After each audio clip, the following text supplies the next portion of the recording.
Okay, then. Well, good morning, everybody. It is a Thursday morning. It's like it's my Friday. It's a great day to be alive. It is a great day to be on top of the ground, and the ground's not on top of you. So, can we get an amen for that one? Because last night, somebody took their last breath, and today, somebody will take their last. So, count yourself blessed if you're not in either one of those categories. It is time to rise and shine. Get up. It's another day above ground, where the ground's not above you. We change the world in history right here where we're from. It's new beginning to you and me, cause we're not done. In our city, in our city, in our city, we're not done.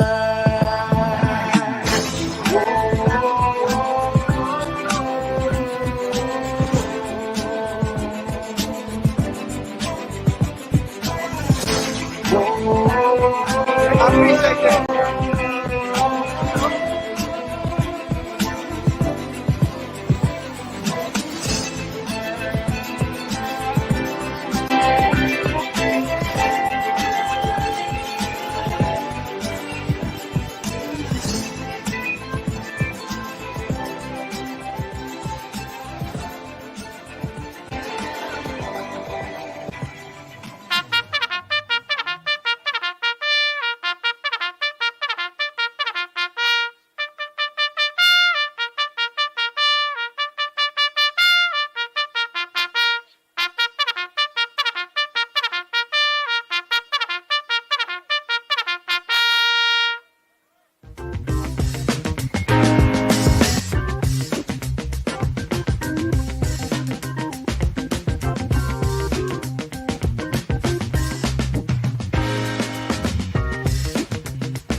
And good morning, everybody. Hope this day finds all of you doing well. You know what time it is? It's time for our daily bread. Lord knows we need some daily bread. Whew, America's in a conflict this morning. But never mind, I got the answers. Okay. Well, I may not have the answers, but I have a perspective. That's where I want to put it. Got a perspective on it, which is probably going to be different than most people's, but that's okay. My brain don't work like everybody else's brain anyway. Anyway, good morning to you. It is time for our daily bread. I'm Kevin Elkins, and this is Decisions. We call it that because everything we do requires us to make one. And even if we don't make one, well, we just made one. So good morning to you. It is a great day, an outstanding day, a stupendous day to be alive.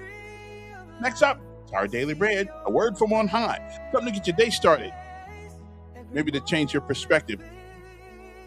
Either way, it's good for the soul. We'll be back.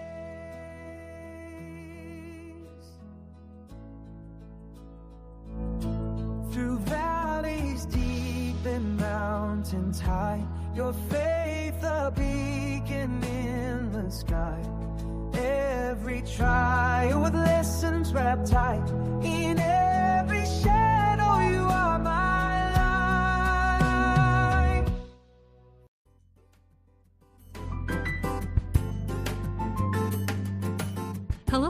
Thanks for joining us for Our Daily Bread. Your host is Les Lamborn. The way to accomplish much for Christ is to serve Him in any way we can.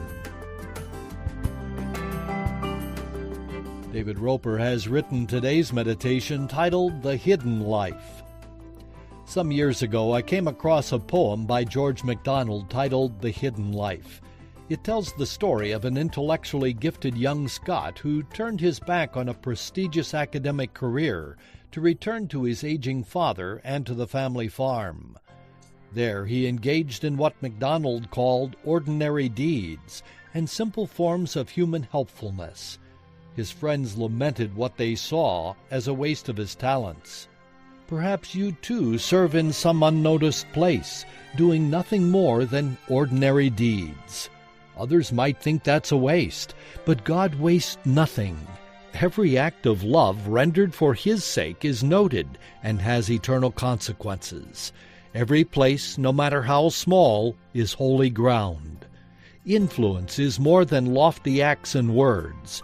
It can be a simple matter of human helpfulness, being present, listening, understanding the need, loving and praying. That's what turns daily duty into worship and service.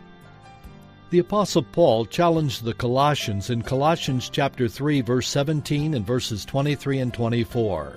Whatever you do in word or deed, do all in the name of the Lord Jesus, and do it heartily as to the Lord and not to men, knowing that from the Lord you will receive the reward of the inheritance.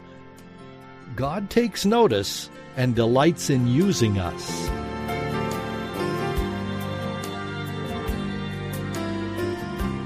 Colossians chapter 3, verses 12 through 22 instructs us on how we ought to live life every day. I'll read from Colossians chapter 3, verses 12 through 22. Therefore, as the elect of God, holy and beloved, put on tender mercies, kindness, humility, meekness, long-suffering, bearing with one another and forgiving one another. If anyone has a complaint against another, even as Christ forgave you, so you also must do. But above all these things, put on love, which is the bond of perfection, and let the peace of God rule in your hearts, to which also you were called in one body, and be thankful. Let the word of Christ dwell in you richly in all wisdom, teaching and admonishing one another in psalms and hymns and spiritual songs, singing with grace in your hearts to the Lord. And whatever you do in word or deed, do all in the name of the Lord Jesus, giving thanks to God the Father through Him. Wives, submit to your own husbands as is fitting in the Lord. Husbands, love your wives and do not be bitter toward them. Children, obey your parents in all things, for this is well-pleasing to the Lord. Fathers, do not provoke your children lest they become discouraged. Bondservants, obey in all things your masters according to the flesh, not with eye service as men-pleasers, but in sincerity of heart, fearing God.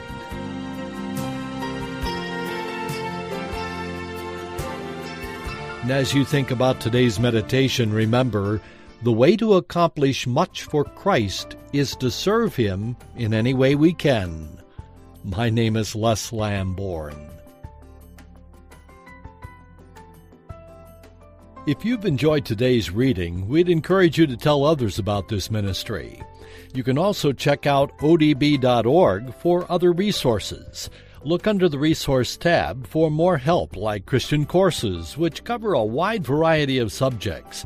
And if you'd like to learn more about the Bible, please check them out at ChristianCourses.com. That's ChristianCourses.com.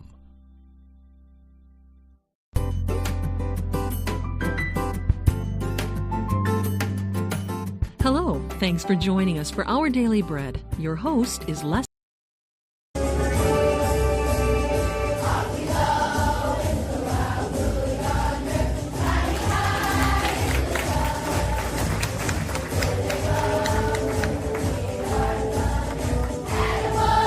Time to rise and shine.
Okay. Now somebody says I just recognized that you haven't done the fitness run. Well, I'll start that next week if the good Lord allows me to see it. Yeah, I'm still trying to get over the turkey and dressing and stuff for Christmas and New Year's and all that stuff. Actually, the turkey and dressing was actually pretty good, but everything else kind of sucked. Anyway, good morning to you. Now you know it's my last day of the week, so I always play a fitting motivational speech or something that'll kind of uh, motivate you to do something. And today is no different. Um, and this always comes up because it is always with us. It is called the power of words. And we as human beings, we're the only group, we're the only species in the universe, the only species in the universe that can change our fortunes by changing our attitudes. That attitude, of course, is sent forth by the words we speak. And so this is this I like this one. I know I play it often, but you can listen. Have you seen the way people talk these days? And we got a lot of things to get to today. So let me get this. What happened with ICE? I watched the ICE incident in Minnesota from three different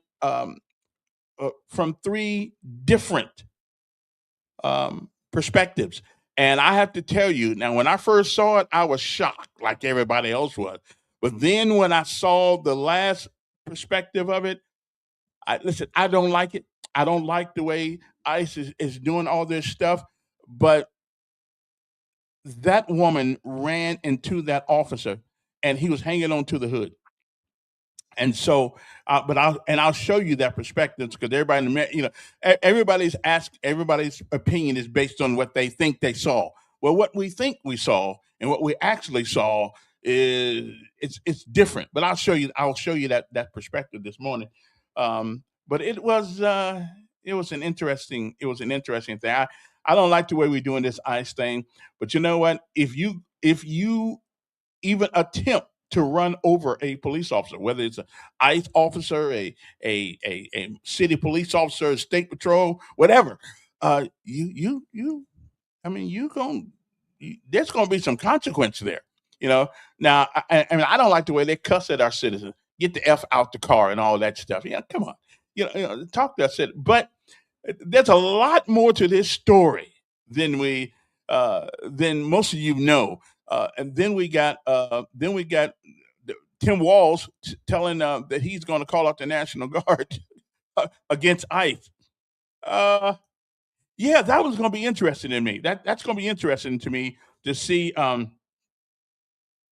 Well, see, and this is wrong with Democrats right here. This is it, right? Where I don't believe it. I was just as shocked when I saw what happens to anybody else, but I also got a perspective that a lot of folks are not seeing on TV. It was sent to me that we all we do we believe who we believe, but science, video. It don't. I've been in one. Not that it really matters, but I've been one of the most outspoken people against this whole ICE thing, running around putting people in jail and stuff like. But listen, what I saw, I'm not saying anybody ever deserves to get killed, but you don't take a vehicle and run it into a law enforcement guy, whether you like him or not.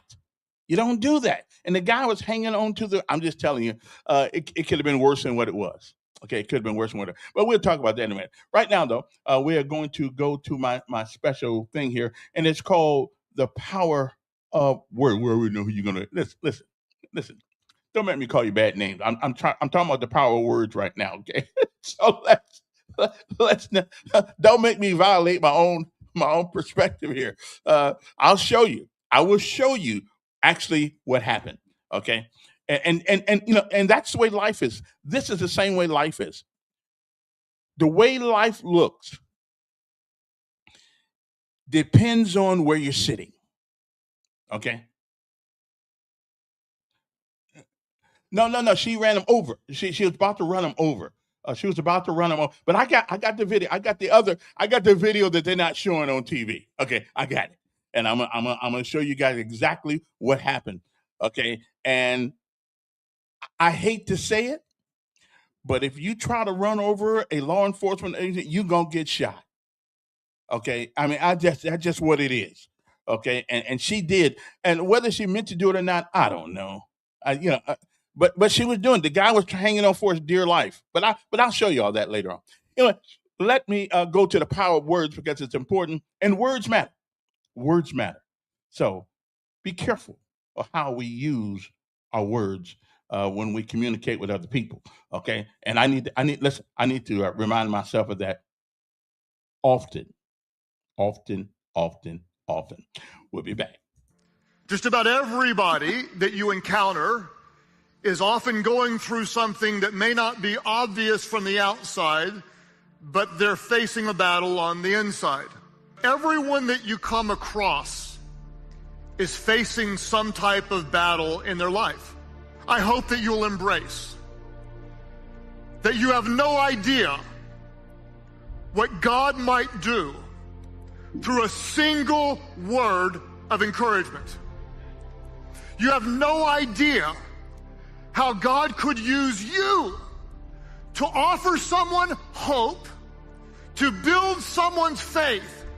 And I don't know about you, but there is so much negativity in the world today.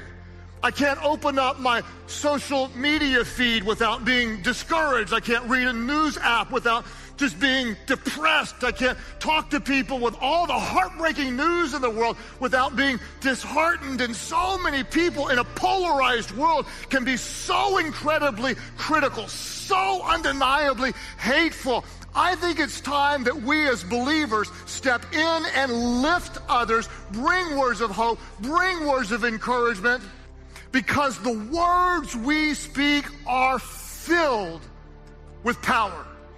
Our words can build up, or our words can crush. In fact, Scripture says in Proverbs 18:21 that the tongue has the power of life and of death. I want my words to build your faith, to strengthen your confidence, to believe that God is for you, that He's with you, that He'll never leave you, He'll never forsake you. He's working in you. If it were up to me, I would encourage you and build your faith, because everyone you see is facing a battle that you don't know anything about. The Scripture tells us that life and death is in the power of the tongue. That makes total sense. Because if you'll just stop for 1 second and look back over your life, I guarantee you that every one of us in this room have got at least one instant in our life where we know we have seen the power of the tongue produce death. Death to relationships, death to jobs. How many people you know have been fired because of their mouth? How many marriages have been destroyed because of mouths, because of the tongue? So let's use our words to benefit us. Let's use our words to make the world around us better. Let's use our words to make our relationships better. Let's use our words to bring life to our marriage, life to our kids, life to our jobs, life to our minds, life to our families. Speak words that edify, speak words that build up, speak words that embrace, speak words that forgive, speak words that love, speak words that heal. Words are full of power. They can heal, they can wound, they can minister death, they can minister life, they can encourage, they can discourage, they can build up, they can tear down. People get divorces over words.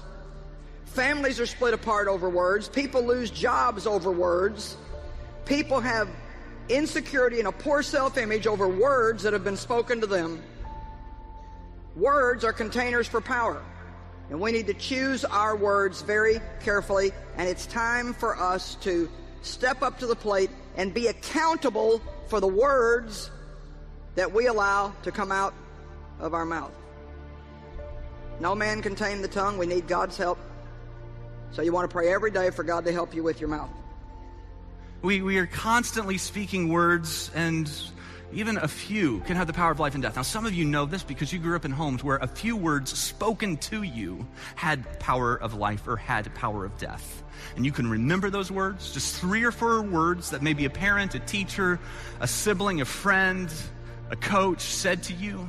And it either brought some life or it brought some death into your world.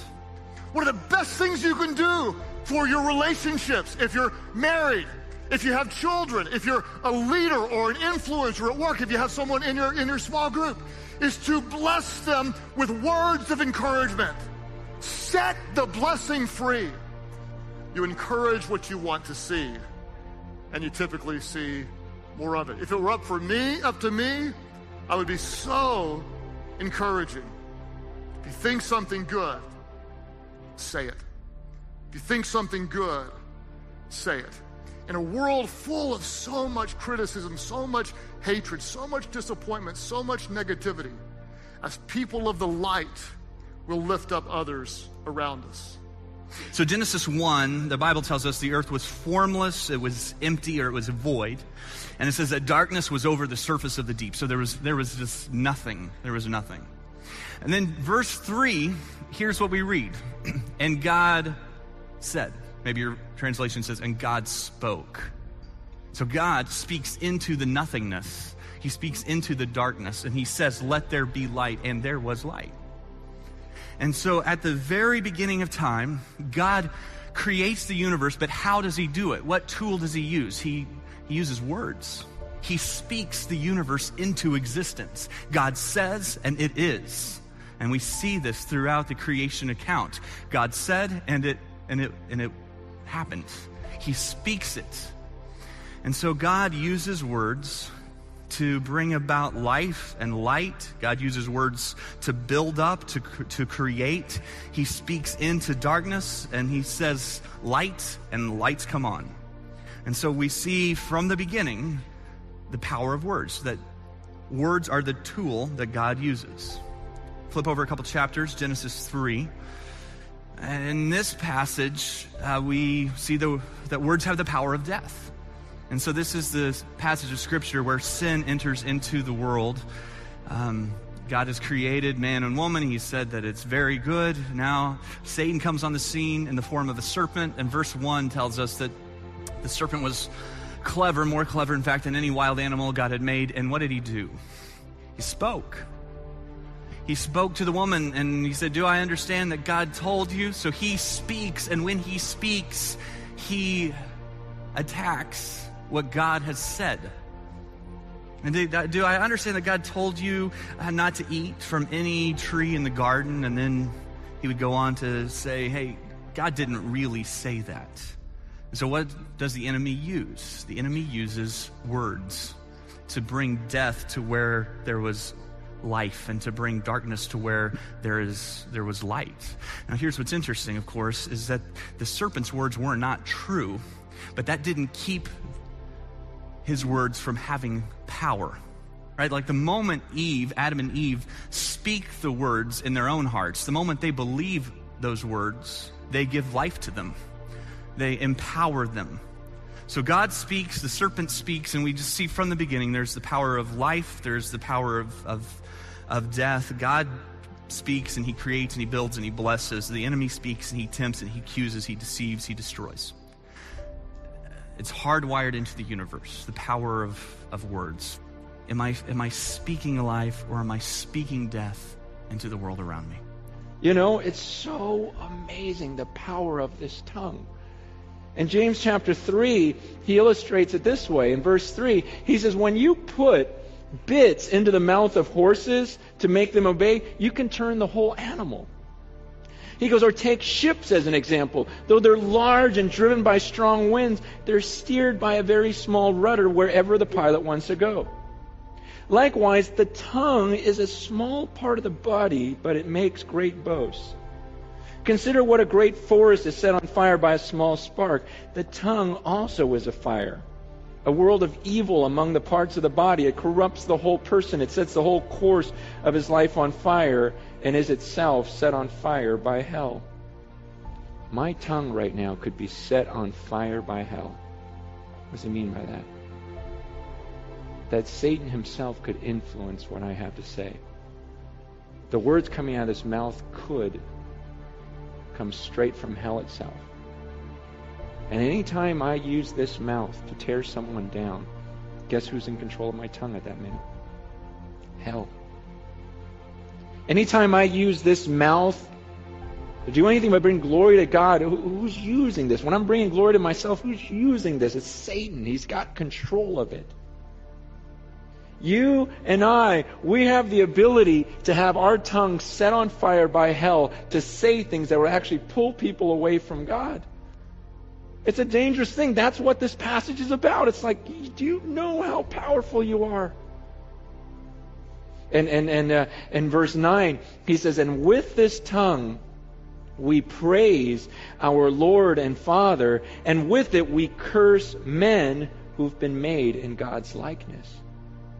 And what this verse says is, can't praise God with your mouth and also curse men, and then he says, who have been made in the likeness of God.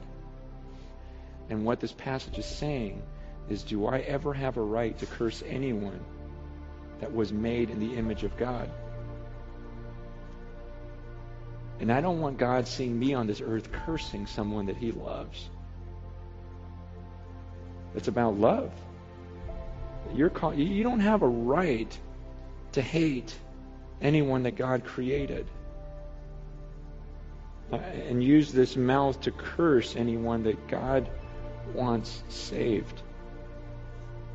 I mean, really, the heart of God is Romans 5:8, of that while we were sinners, that God demonstrated his love for us and Christ died for us.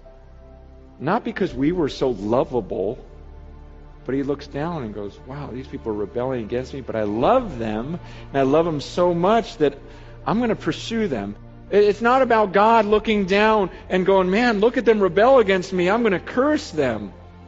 No, instead I'm going to send my son down and show love to them and save them. And in the same way, as a reflection of Jesus Christ, I'm supposed to look at those who are antagonistic toward God and love them and pursue them and save them and pray for them, but not curse them.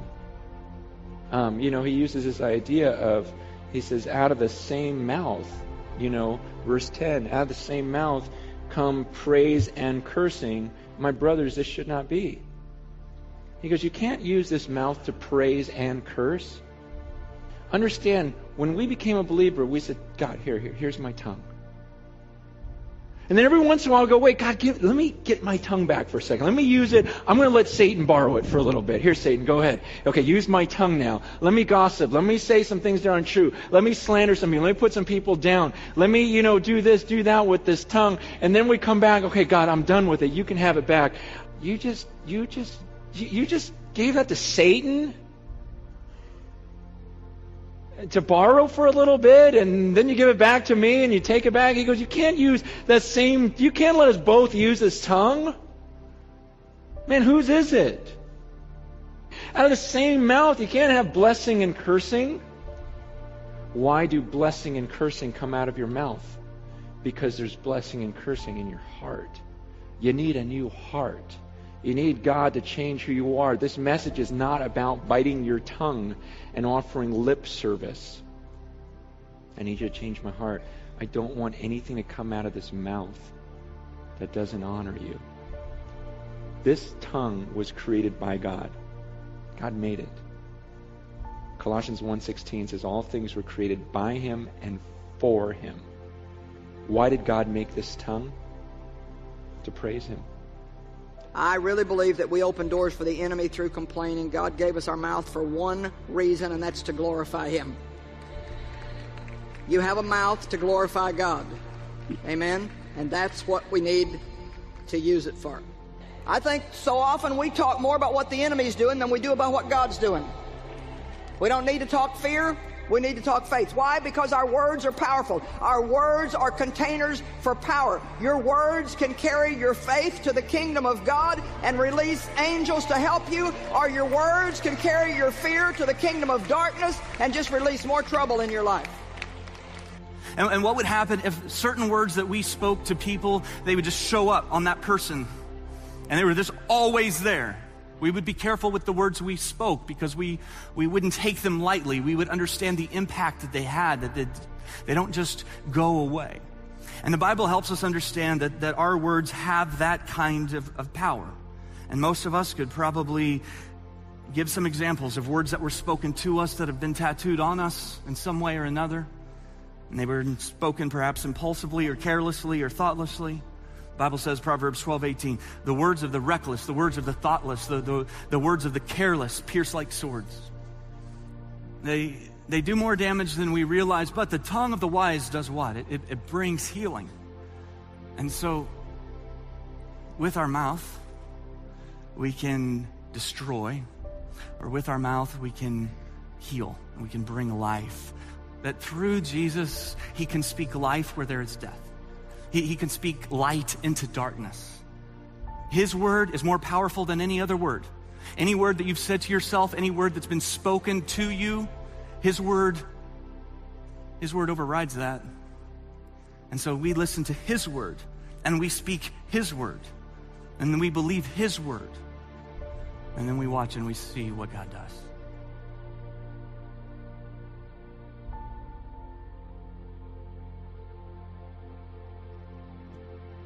The power of words. Just about everybody that you encounter. We got it now. We got it. Good. The power of words.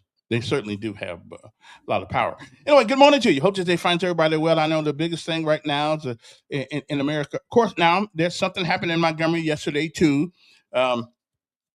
Somebody shot down at the courthouse. I mean, it's getting so bad right now. We're going down to the courthouse shooting people. I just, whoo. Then somebody got on Tuberville the other day. Tuberville says, well, yeah, I'll call out the National Guard in Montgomery. Listen, and what happened the other day didn't pretty much strengthen his resolve. I don't know what we can do about all this gun violence. I don't have a clue. I guess everybody got to carry a gun now, so you hope you shoot that guy before he shoots you. I mean, I don't.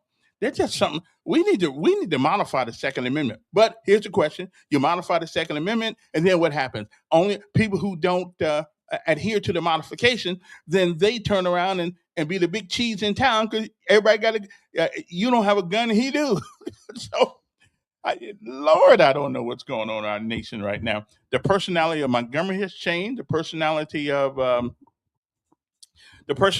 America is changing, and I can't say that it is necessarily for the best. I don't know, but anyway, and I know everybody's wondering about what happened yesterday at the in Minnesota. We're trying. And listen again. It is never good when a citizen dies at the hands of any law enforcement in America. It is never good. And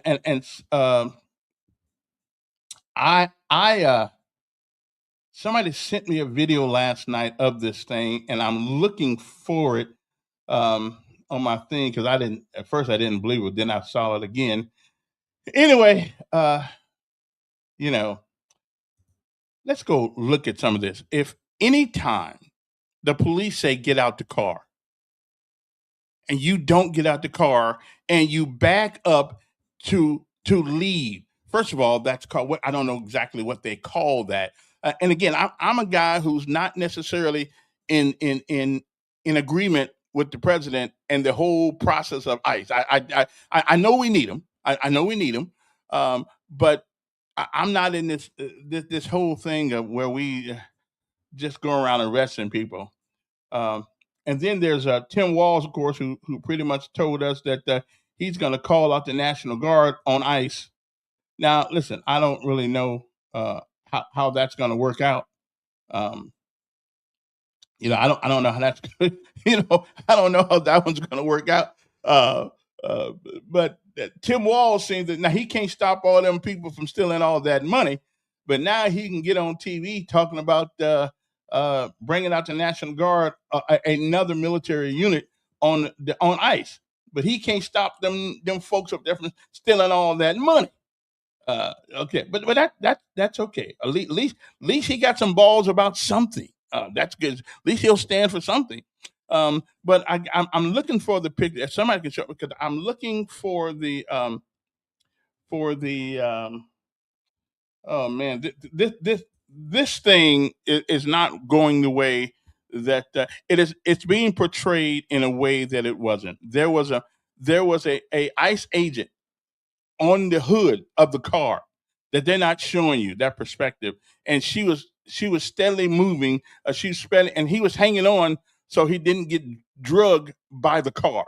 Okay, so the minute the police tell you to get out the car or shut the car door or whatever the case may be, you need to do that.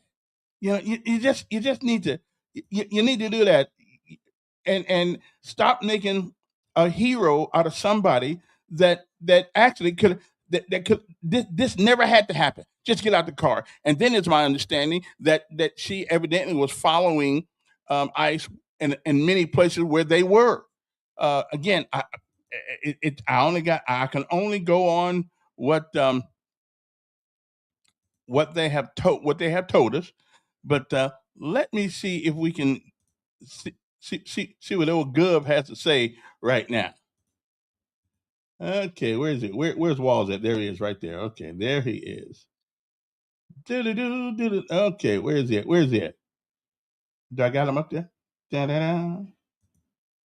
Okay, well, I can't. Oh, there we go. There we go. From the federal government. To Donald Trump and Kristi Noem, you've done enough. There's nothing more important than Minnesotan safety. I've issued a warning order to prepare the Minnesota National Guard. We have soldiers in training and prepared to be. Okay, so he is going to call out the National Guard on the ICE people. So we're gonna have another civil war, the states against the federal government, which may not be a bad idea sometimes. But let me finish his thing there, then we'll get on the other things. But I just thought this was important. So let's go back to him. Be deployed if necessary. I remind you, a warning order is a heads up for folks. And these National Guard troops are our National Guard troops. They're teachers in your community. They're business owners. They're construction professionals. They are Minnesotans. Minnesota will not allow our community to be used as a prop in a national political fight. We will not take the bait. We will continue to update you, Minnesota, as we get more information. And from here on, I have a very simple message.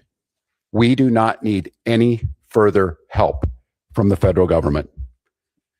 To Donald Trump and Kristi Noem, you've done enough. There's nothing more important than Minnesotan safety. I've issued a warning order to prepare the Minnesota National Guard. We have soldiers in training and prepared to be deployed if necessary. All right. So I guess he's just gonna, I guess he's just gonna put his folks out against ICE, and and I'm gonna sit back with some popcorn and see how this is gonna work out.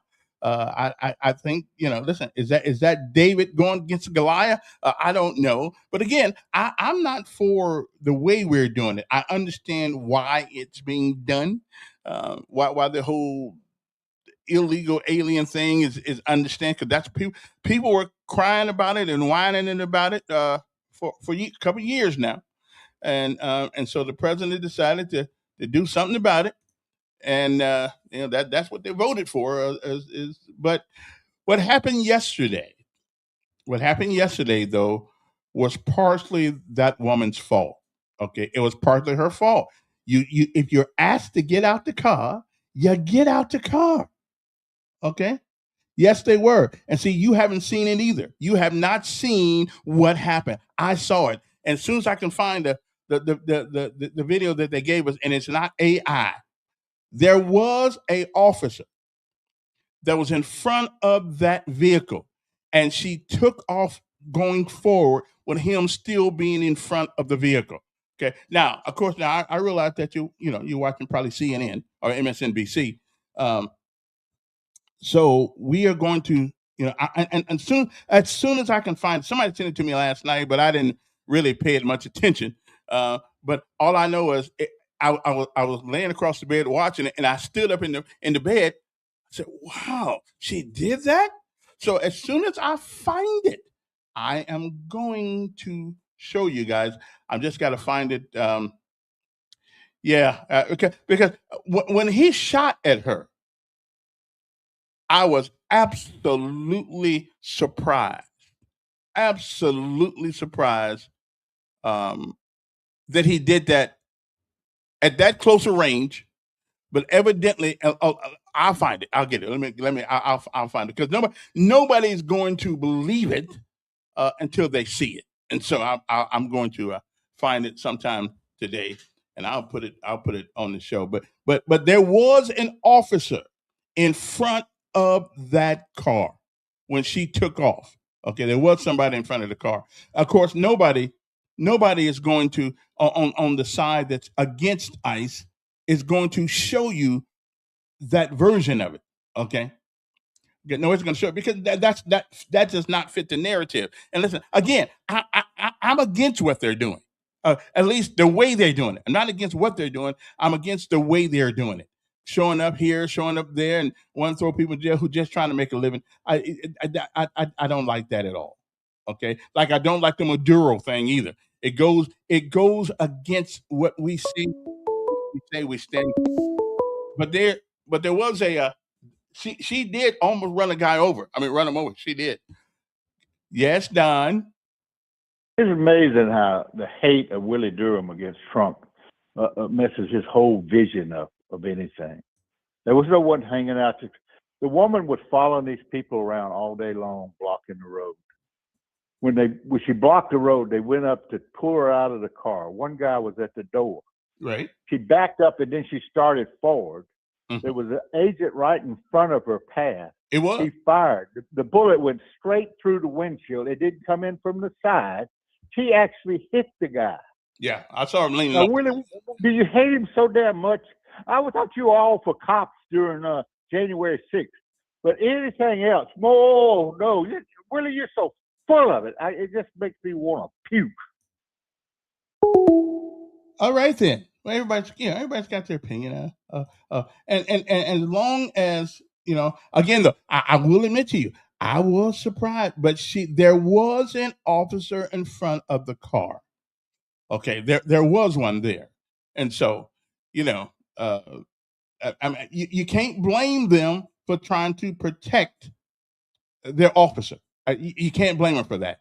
Again, she just surprised me by actually taking off. she really did. I said, well, okay. And evidently, like I said, she had been following them around, but okay. So she bags up. As a matter of fact, tell you what to do. I tell you what I'm going to do. Let me stop this right here for you. Let you guys look at this. I do have some of it right here. And there was an officer in front of her. Okay. And here we go. Let me show you this so y'all can, stop that screen right there, put that screen right there, and share the view right there. Okay. And not that one right there. Okay. Here we go. So I'm going to show you guys and I'm going to try to do it frame by frame, but she actually really did. There was somebody in front of the car. Was justified. We're going to look at the Okay, so now pay close attention. two angles available right now and deep dive into what happened here. On this very first frame, we see this vehicle in the middle of the road with its tires facing left. Now watch what happens as this car goes around her. The car moves up. This tells me, and I'm speculating, that this woman is trying to block the road from ICE vehicles. We've seen people do this over and over. This prompts the ICE agents to get out to arrest the woman.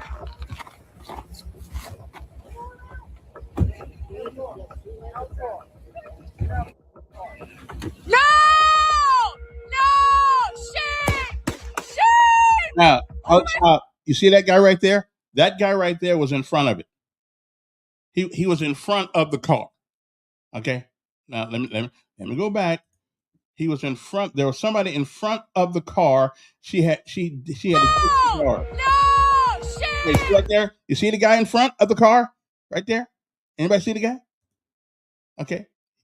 There was somebody in front of the car. Now watch closely. Watch closely. You see the guy over there? No! No! Yeah, okay, there. Anyway, there's a guy. Let me put that back around one more time so you can actually see the guy in front of the car that you almost ran him over. Let me just show you this right now. Okay. No! Okay. If you look right there, there's a man right there in front of the car. See right there? Okay. So, and that's why she got What the? What the you do? The woman driving was killed. So anyway, so that's why she got shot. Okay. She put the officer's life in danger. That's why she got shot. She didn't get shot because she was just driving away. No, she got shot because the officer was in front of that car. And again, I don't like the way they do the things they do. I certainly don't. But listen, let me tell you something. The one thing the police never got to worry, if the police ever shoot me, say I was running away, y'all just know they lying. I'm stopping. Okay, I'm stopping. I'm not going to get in the car, pull the car off even more. So depending on whose television stations you're looking at, well, this is an actual video. And there's another video that's out that shows it in front of the car. So there was an officer in front of her. Okay. There was an officer in front of her. Okay.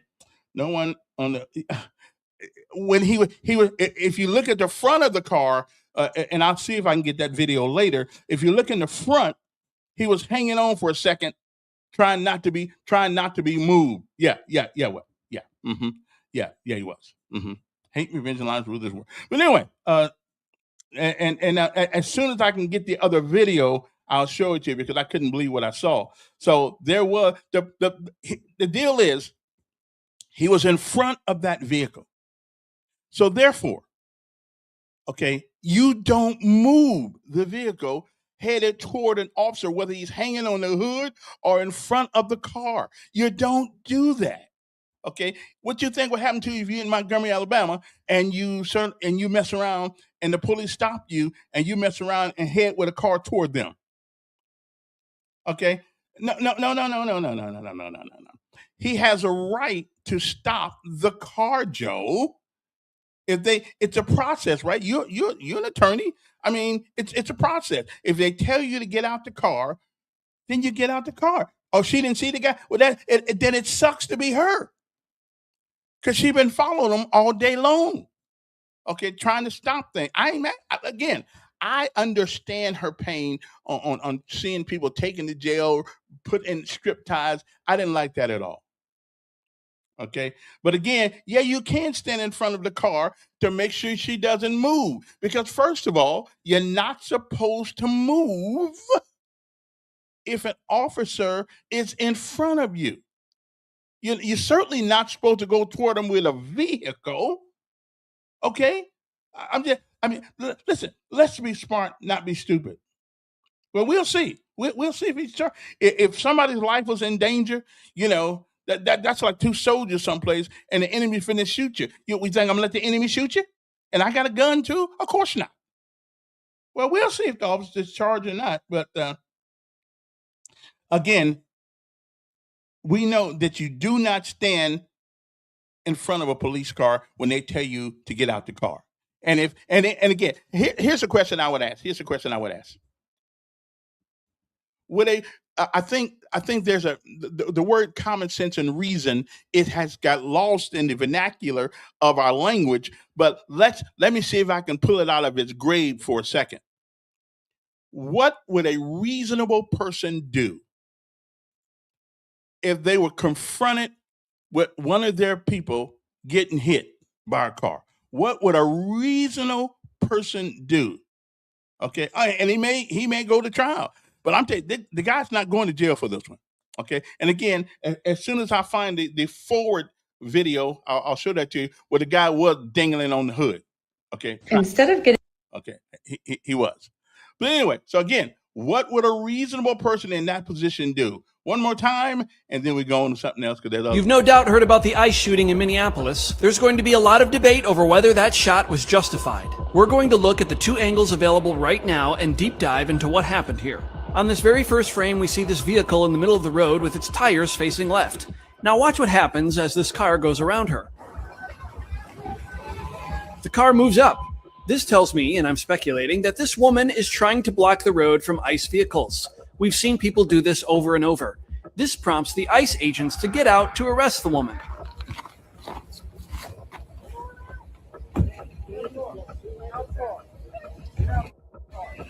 No! No! Shame! Shame! Oh my God! What the?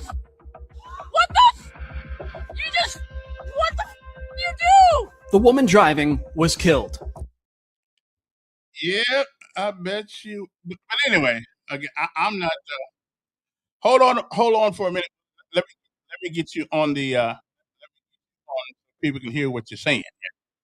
Okay. Let me see. Hold on a second. Hold on, because I don't want to miss any of this. I know this is gonna be good, so I'm going. I want to hear this. Hold on. Wait. Give me a second. I'm gonna get share the screen.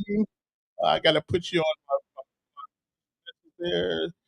Share this. All the things I gotta do to make the show run. Give me a second. Okay. Now go ahead. Sergeant Elkins. Yes, sir. You know, 5 years ago, January 6th, when a Capitol police officer was defending the Capitol and shot the lady that entered the building, did we support that officer? Yeah. No. You specifically, Kevin, said that he should not have shot her.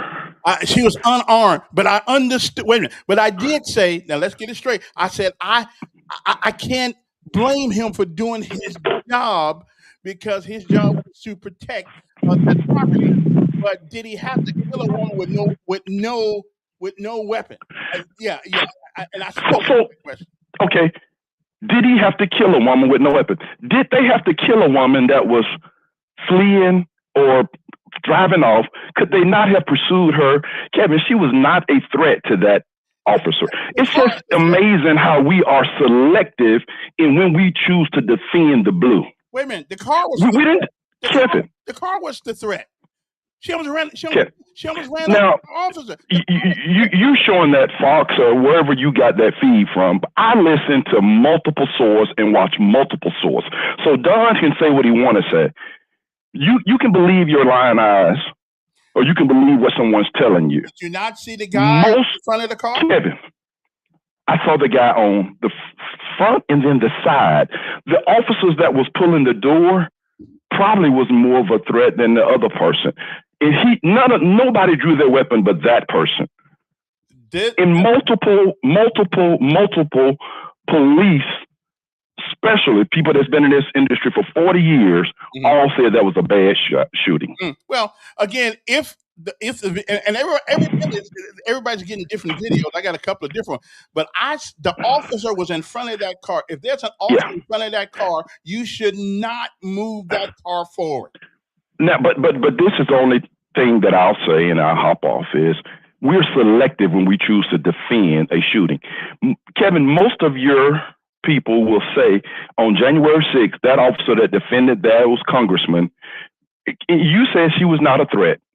And they didn't defend that guy on January 6th, 5 years ago. Most of your Don and group did not defend that officer. But they're defending this one. And this is what I say, Kevin. If you listen to the video, there was a physician on the scene say, let me go and render aid. They didn't even try to save this lady. Now that would be that would be. They cursed and yelled at the people and said, we got paramedics coming. They said it was 15 minutes before anybody, and then they had them blocked and they wouldn't even let them in. They had to carry her limp body. They didn't even have a stretcher to put her on. Kevin, and the physician was right there, says, I'm a physician, let me go. They yelled and told that man to get the hell back. Just their whole arrogant attitude. And I agree with that. I agree with that part right there. I agree with that. But again, if in Montgomery police stop you and you pull away from them. Yes, sir. Okay. And one of they can shoot you. But again, did they support the officer on January 6th at the Capitol? Well, I think you had to support his position because he he was there to protect the property, but did he have to kill an unarmed woman? That's one that it's distasteful. I didn't like it. And it was a woman. But did he do his job? Yes, he did. Thanks for taking the call, sir. Okay, he protected what he thought was a gross error, and people trying to get in. I agree with it, but Miss Babbitt, she didn't deserve to die either. Just with no weapon, but a bag. I don't know, but this woman, that car was the weapon. But we'll see. We'll all see how it goes. We'll all see how it goes. Let's see. We'd say God is not dead. You will reap what you sow, and that's all of us. Okay. And again, he pulled his gun when she started toward her. Well, again, she shouldn't have took off.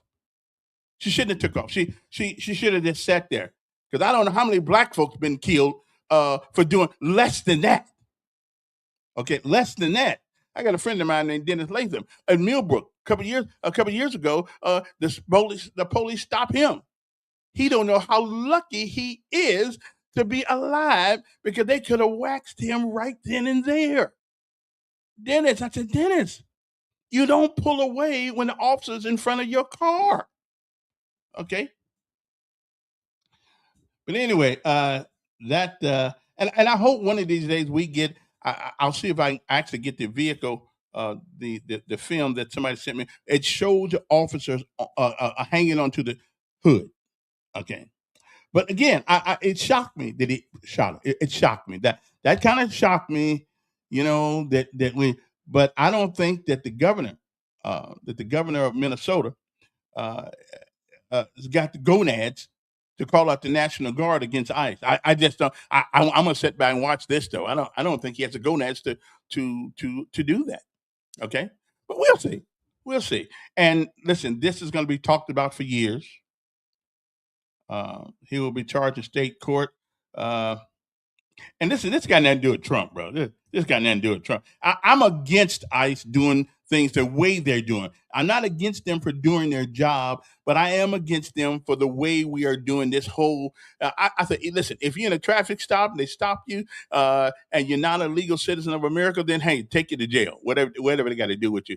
But to maliciously, and so I'm really conflicted. To maliciously go around and find people that you feel are illegally here or maybe illegally here, but right now all they're doing is just working. They're just working, And so, and isn't that what America's all about? Just having an opportunity. But according to some people, there's a way to get it done. But I think both sides are wrong here. I think ICE is wrong, but they follow orders from Kristi Noem and from the President of the United States. Like any other soldier. They almost got to be soldiers now. Like any other soldier, you have sworn to take, the orders of the people appointed above you, and so they're doing their job. Okay, and I would imagine that a lot of them don't like it, but that's what they do. See, I got a text that says, "I'm not a cop."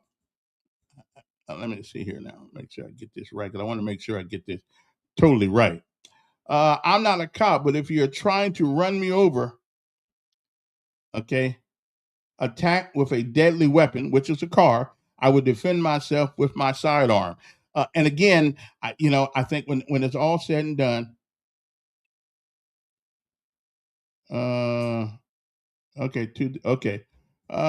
Mayor's office said he doesn't have anything open Wednesday. Would you like to try for Tuesday or Thursday? Okay, let's go Tuesday. I got to talk.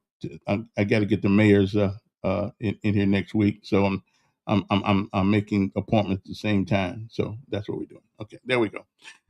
Anyway, so the number's here. If you want to give us a call, feel free to do that. And that number is 521-2963. And there are a lot of other things going on. People getting mad at Tuberville for he's saying that, yeah, he'll call up the National Guard. Well, it looks like we might need the National Guard in this city. Who got killed? Who got shot yesterday? A couple of days ago, four people get shot. I mean, we need somebody to do something. Evidently, if we don't have enough policemen to to police the city. I'm not. It wouldn't bother me to see the National Guard. Used to be one. It don't bother me. Long as you can walk down the street, okay, with less of a possibility of somebody coming up behind you, hitting you in the head with a gun or shooting you for walking down the street. Now, let the city get a handle on some of this shooting stuff. And again, it's a tough job. But these guys run for these jobs. Our legislators, they run for these jobs. Election coming up, they run for these jobs. And then when they'll come up with an answer, they tell, well, ain't nothing I can do. Well, then here's my problem. If there's nothing you can do, why do we elect you? Or anybody? Whether it's Insler, whether it's Reed Ingram, whether it is who's my senator, whatever his name is,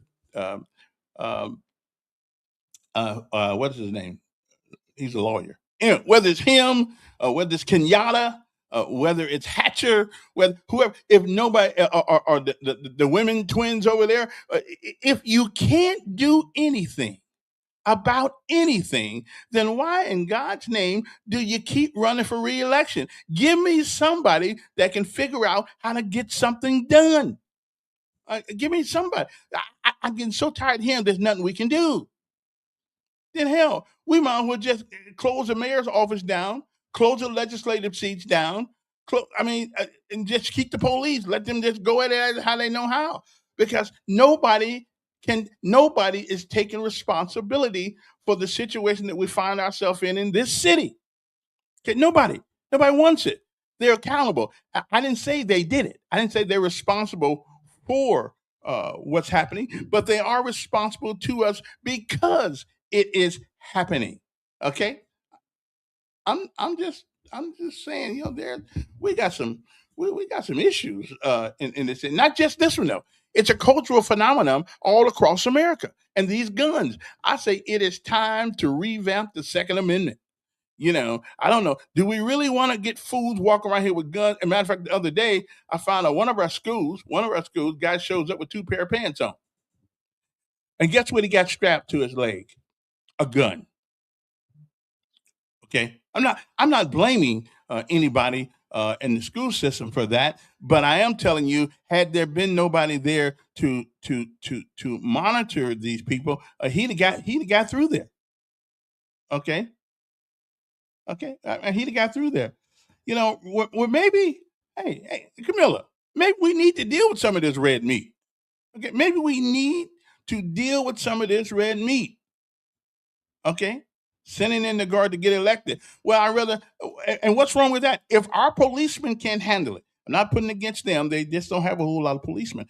But if they can't handle it, what are we supposed to do? Wait and see who can. I mean, it's supposed to be like Iraq, Iran, a place like that. So everybody's got to walk down the street now with their weapons to make sure that they can get home.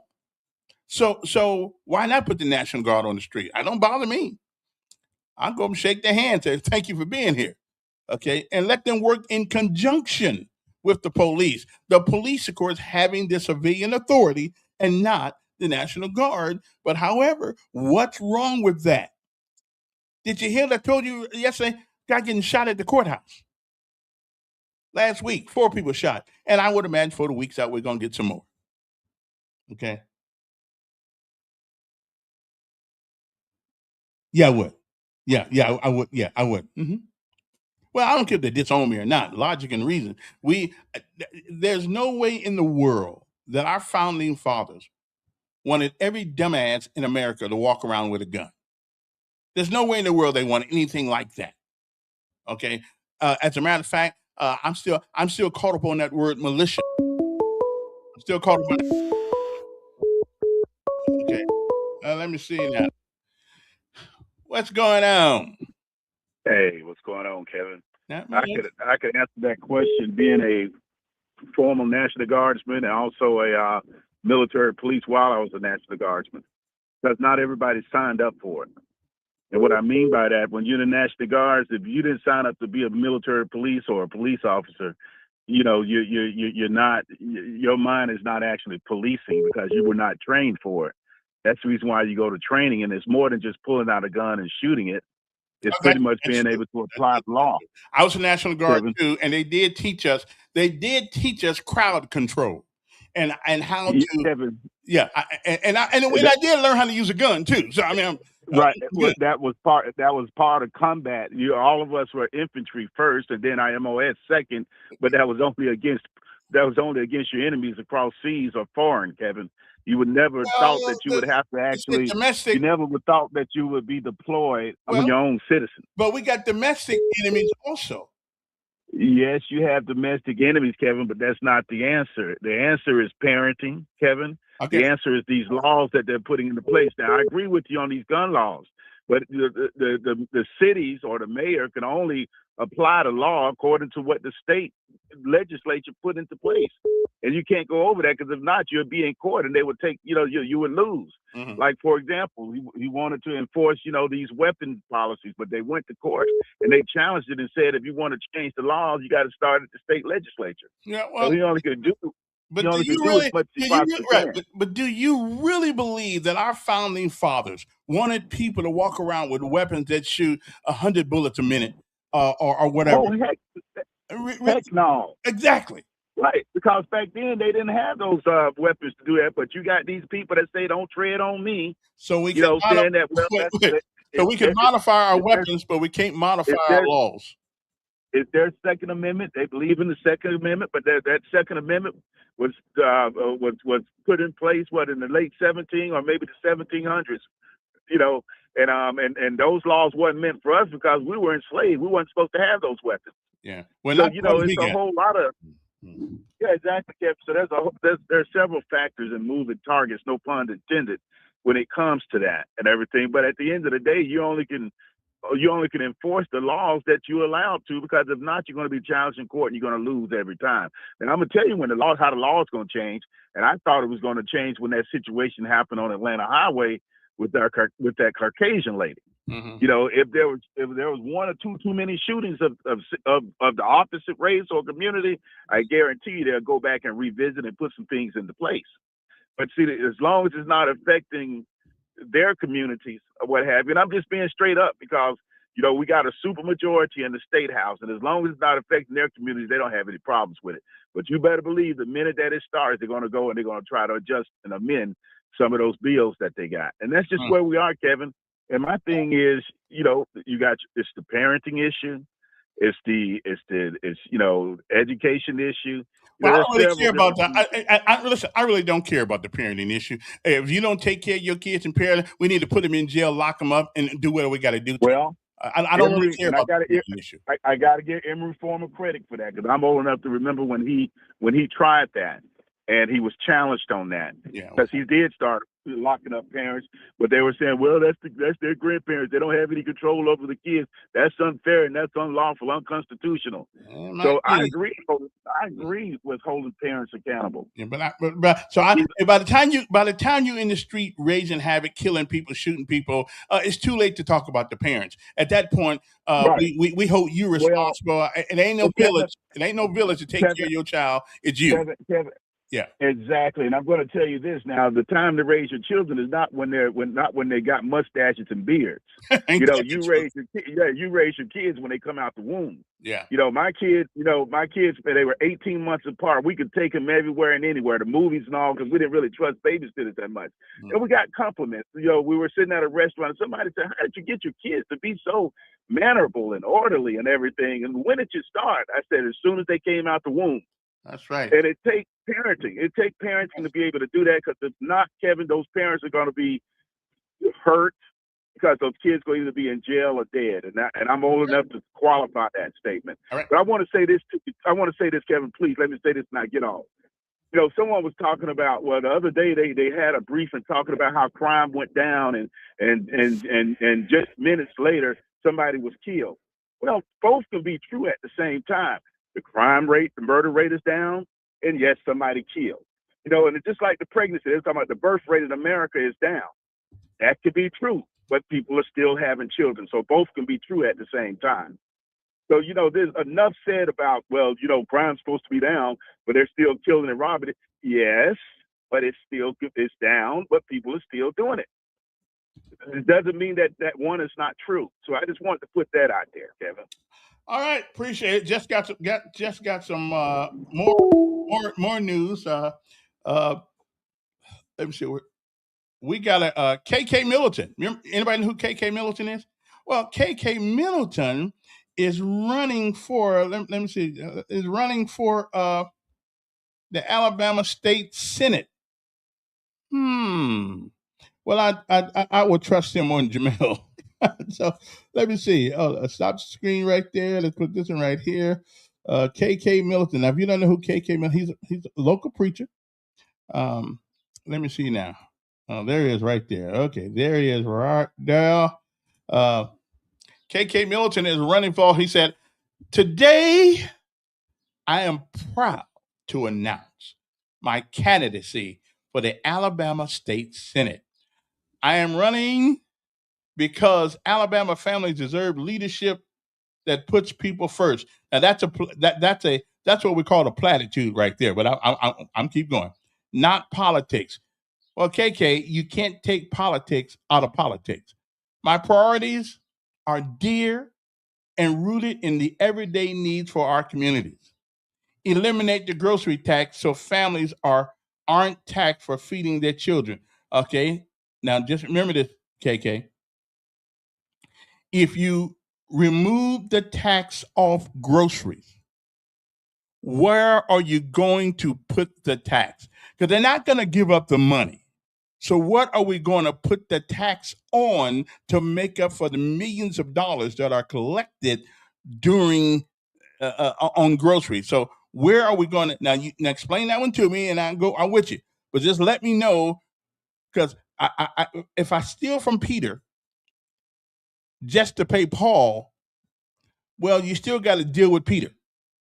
Okay? Repeal the permitless carry law to help make our community safer. I'm with that one. But that doesn't deal with the issue of people, because people who want a gun, they're going to get one anyway. But that would be some relief. Fight for better pay for teachers, because our educators deserve respect, support, and fair compensation. Well, we already got a law on the books right now, KK. Already got a law on the books right now that tells us we can apply corporal punishment. But guess who applies corporal punishment in Montgomery? No one. Because all those women on that board said we don't want to do that. But the law says you can do it. So now, unless you know somebody in the education process, good friends with Mackey, that probably ain't going to happen. Expand Medicaid to save hospitals, protect jobs, and ensure healthcare access across the state. I'm good with that one.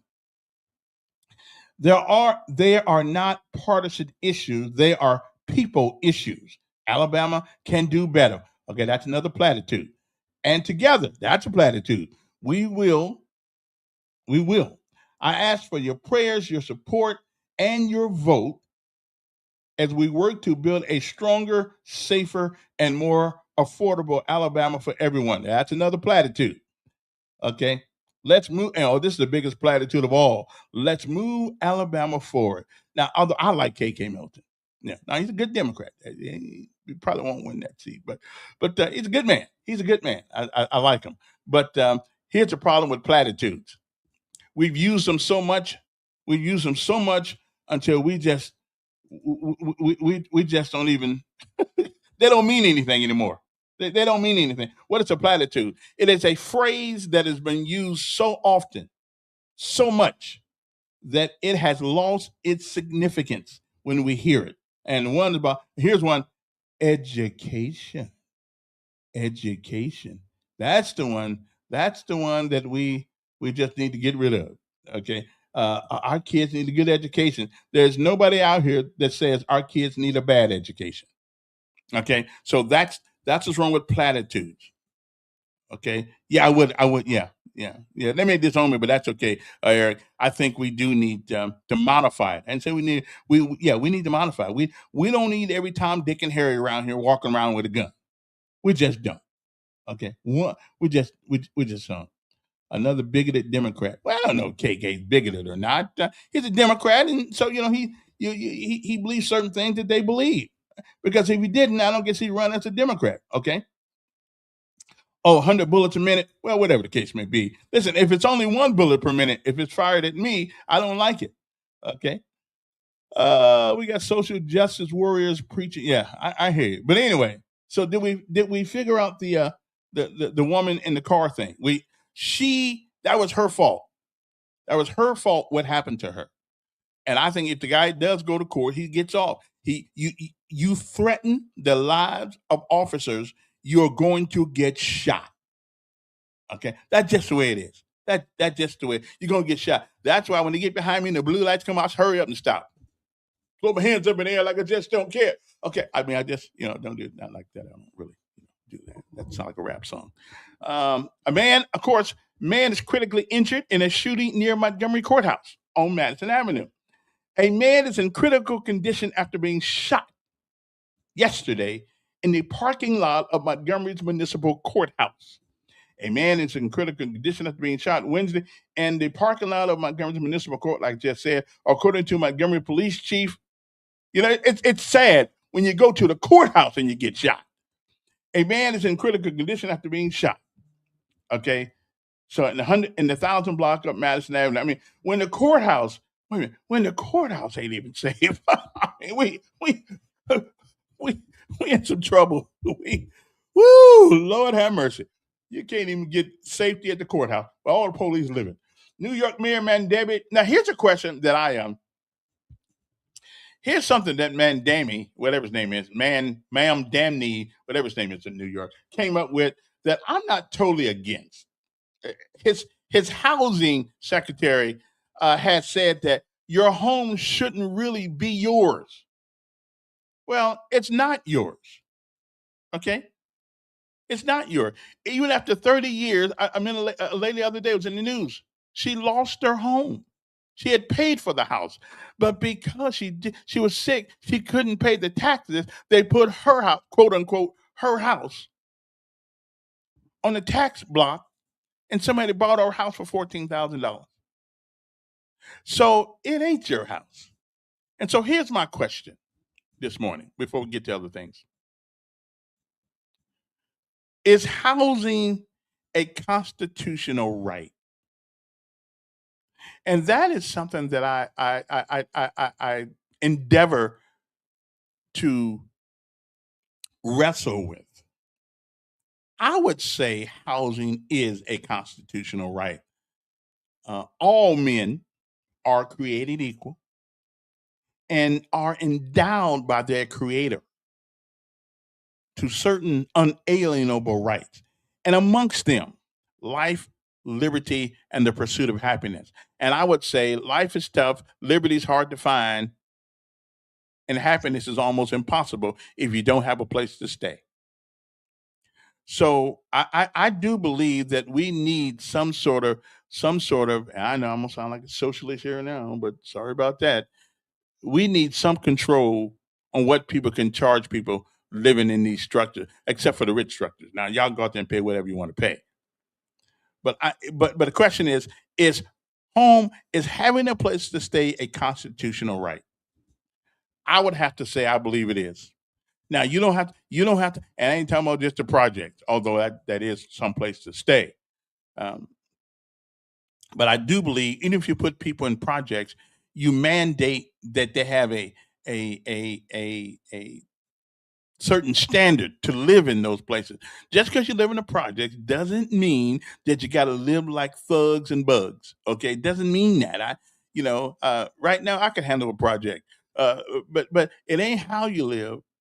It ain't where you live. It's how you live. Okay. Because there's no reason in the world that if you live in the projects, on the inside of your house shouldn't look like you live in Wind Lakes. Okay? There's no reason in the world why, if you on the outside it looks like everybody else's, but on the inside, the place where you live, it should look like anybody's house out in Wind Lake. Okay, so we don't have the big 85-inch TVs we can put on the wall, nothing like that. But we can have a little TV on there. We can watch a little football on the weekend. So the question is, her thinking is that her name is C. Weaver, a top housing advisor for New York Mayor Mandami, says the idea of owning your home the way people always have is outdated. She says that we we have treated property as something personal. Well, if you got to pay for it, it is personal. If you got to pay for it, it is personal. Don't have a gun, but it's sometimes it's. I hear you. I hear you, brother. Okay, what does this say? Fix healthcare and put 2,500 in every family's pocket. Yeah, I'm with that one too. Yeah, at least. I mean, I'm with that. Why, other than the bigot Don Laurie, will embrace the KKK? I don't know. I thought Obamacare fixed healthcare. Well, that's a lie they told us. Okay. Anytime government gets involved in anything, it messes it up. I can't think. The only couple things that the government does well, that's the military and the mail. But outside of those two, I really can't think of anything that the government does well. Okay. And education is certainly something they do terribly at. Okay. Now, what I heard last night, and I don't have to get Dr. Z on this because I'm not sure. And this goes back to where is my understanding. Now, it could be wrong, so I'll have to ask Dr. Z this. My understanding is that we're not allowed to flunk people in Montgomery Public Schools now. Okay. So again, this is what somebody told me the other day. I don't know if it's true, but if you show up for school, you get a 53. So you at least get a D or whatever for showing up. But we're not allowed. Now I'll have to call them because I don't know if this is true or not. They got some program called MTE or some program where they cannot flunk. So why not just send them if this is true, why not just send them a diploma in the mail? Let them stay home. Why even come to school? Okay. So I don't know. And so are you against? Of course, I'm not against private property if you own it. But the problem is, and I've always asked the question, Dr. Joe, how can you own something that was here before you? Truly, I believe the government should split the land, should assign the land, but the government always maintains ownership of it because they can always charge you taxes on it. Okay, is 53 equal to F? Well, then why go? why go? Okay, doesn't F mean flunk? I mean, doesn't it mean you're done? I mean, so I don't know, but anyway, so I don't quite understand that 53 thing, but I'll have to find out if it's absolutely true or if it's wrong. I'll find out because if that's the case. Cannot flunk. No wonder grades are improving. So let's give them a 60 or something. I don't know. And it's not enough just to teach the subject, to teach the answer. We've got to let these kids start figuring out the answer. It's not enough to know that a gun will kill you. We have to know why the gun can kill you to get a better understanding. Supremacy clause does not shield federal agents from state criminal acts. And I mean, again, Joe, let me ask you a question, Joe. Joe, my man, let me ask you a question.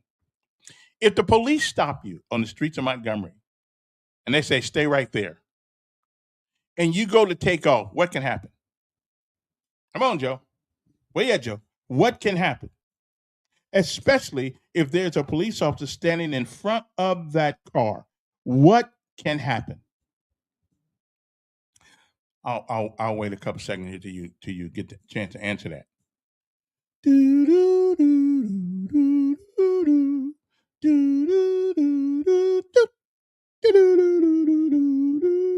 They can chase you. If that car is headed toward that officer, they can not only chase you, they can bring bodily harm to you. Okay? So let's be intellectually honest there, Mr. Lawyer. They can bring bodily harm to you.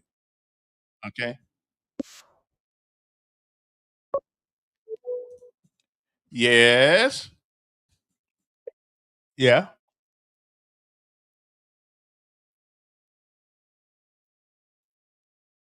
Mm-hmm.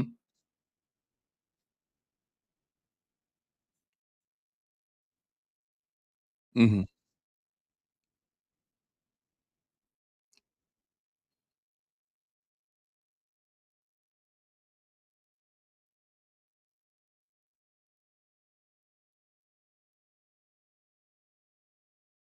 Okay.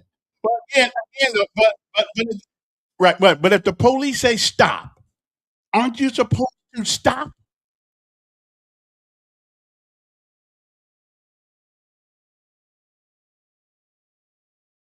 Right.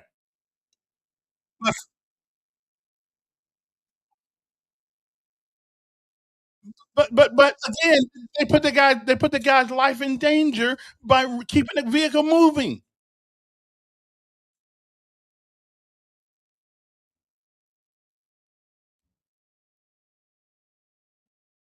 Yeah.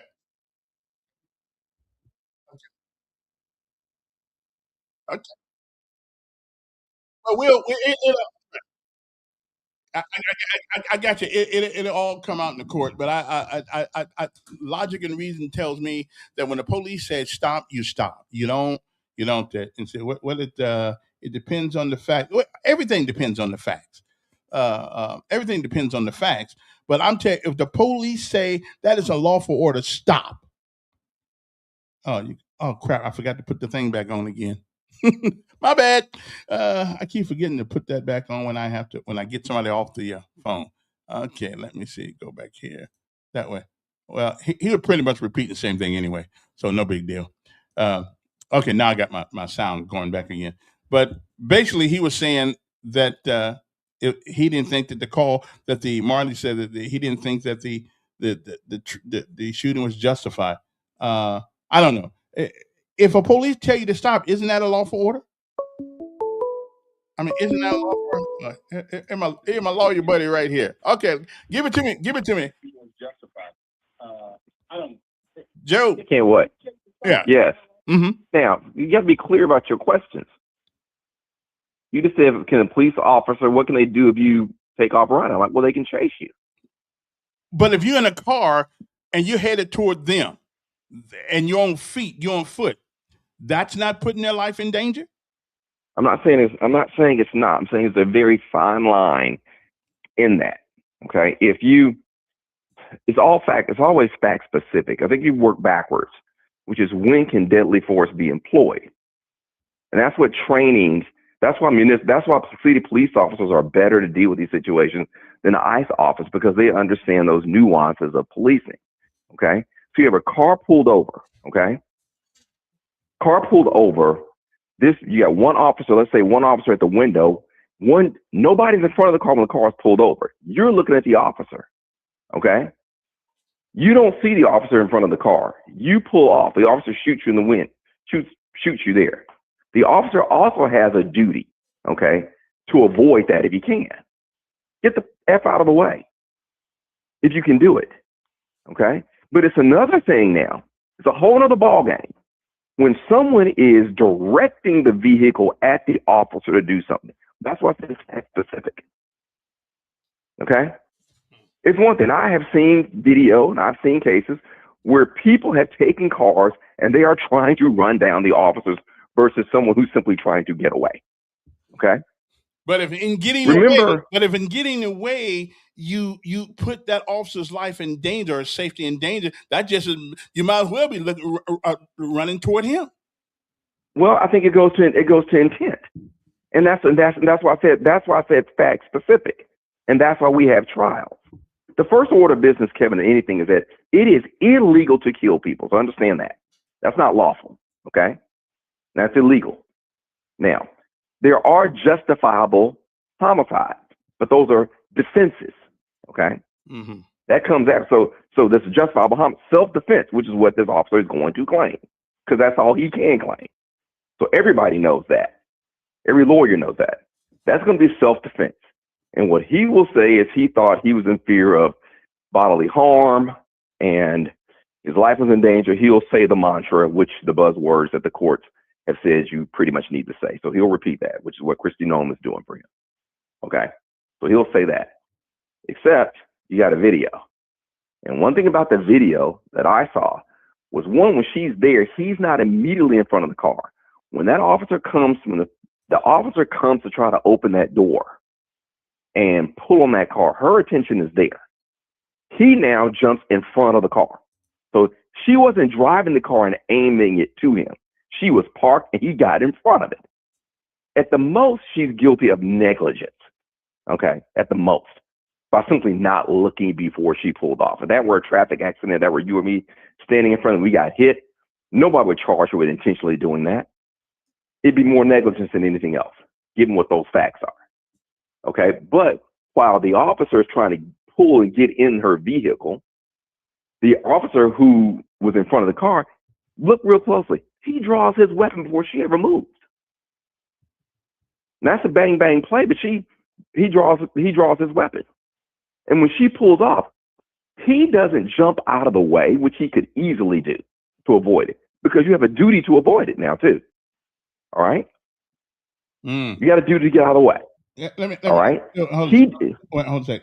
Gary, can you hear us now? I thought I got this thing. Let me know if you can hear. Can you guys hear Joe? He's making some legal point, but it's all making sense. Logic and reason tells me that if you point a car toward an officer, you're gonna get dealt with. But she didn't point it. Hear what I'm saying? The car was blocking traffic. It wasn't pointed towards him. He jumped in front of it. That's different, Kevin. Come on now. And she was wrong. Come on now. For trying to use the car to impede the work of. Agree. I agree with you. I agree with you about that. I agree with you about that. She's blocking traffic. Yeah, you can't do that. Okay? You can't do that. She needs a ticket for that. But that's a ticket. Okay? That's not the death penalty. Well, she's wrong for blocking traffic. I think we got to get all of the videos in one place, because the one I've seen a few of them, and I saw an officer get booted with the car off to the right side of the car because he was trying to hang on. So, there was a guy who said, right? He's hanging on to the side, but keep in mind, he reaches in there, and that's a different ball game. I ain't talking about the guy on the side. I'm talking. This was in front of the car. I'm not talking about the guy who came. I haven't seen that. I haven't seen that. I ain't seen nothing near that. Yeah. The video that I'm seeing is the one that's being played in 90% of the places, would show her blocking the ICE agents, which you can't do. That's because they all Democrats. And we know. They're all Democrats. Huh? They're I don't know what their political persuasion is, but you can't. If they are Democrats, they still can't do it now. So you can't do that. You can't block that. You can't block them from doing their jobs. You cannot do that. That is wrong. You cannot do it now. When this officer has her attention, that's why we back to specific, and she's looking left, and no one's in front of the car, and then someone jumps in front of the car that you don't see. So I'm looking at the guy trying to pull me out of the car, and I had the gas pull it off. I will admit to you, I don't know why we could not use non-lethal force. Lethal force in that situation. Get out of the way, get her tagged, and go get her later on. I mean, they tell you to do that all the time. You don't do that because that's not. She's not a fleeing felon. But okay. Well, I don't know. That's not a felony. That's a traffic accident. It's traffic. That's a traffic citation. She's not a fleeing felon because that's not a felonious offense. Okay. Okay. Blocking traffic is not felonious. I'm talking about taking off. When she took off, that was not. Let's hypothesize this. Okay. Because we're in some gray areas. But let's say that there was probable cause at that point to arrest her for obstructing governmental operations, which is what they would have done, which is what she was doing. Okay. And the federal version of that's still a misdemeanor. Okay. That's a misdemeanor. And you don't employ deadly force over misdemeanors. That's why people don't shoot you for shoplifting in Walmart. Well, normally, I guess you. It did bother me that because when I heard the popping sound, I said that can't be a gun. But a gun 3 times in that windshield. But Kevin, look at the video. When he gets in front of the car, he immediately draws his weapon. Well, this woman, he is unholstered and he's pulled it out. Right. She had moved. Yeah, this woman evidently had been following them around. So that's fine. So you don't know. They're on a public street. Going to do. You don't know what people are going to do. Yeah, listen. Well, she had been following them around, and nothing had happened. then we probably already know what she was going to do. Okay? Now, it's one thing going to roll up, but if she's been following around, that's fine. That doesn't justify that. It simply doesn't. And people, and people, like I said, now this is going to be a close call, because there are times, where cars, certainly when you try to run over an officer, yeah, they're going to be able to do that. Okay, so this is going to be close. This is going to be fact specific. I'm glad we got video so you can see it broken down as how this thing went down, because police officers are notorious for saying things that simply didn't occur and telling a story, particularly when somebody is dead. They love to do that. I don't call it testifying. I call it testifying. And they do it often because judges often believe them. Okay.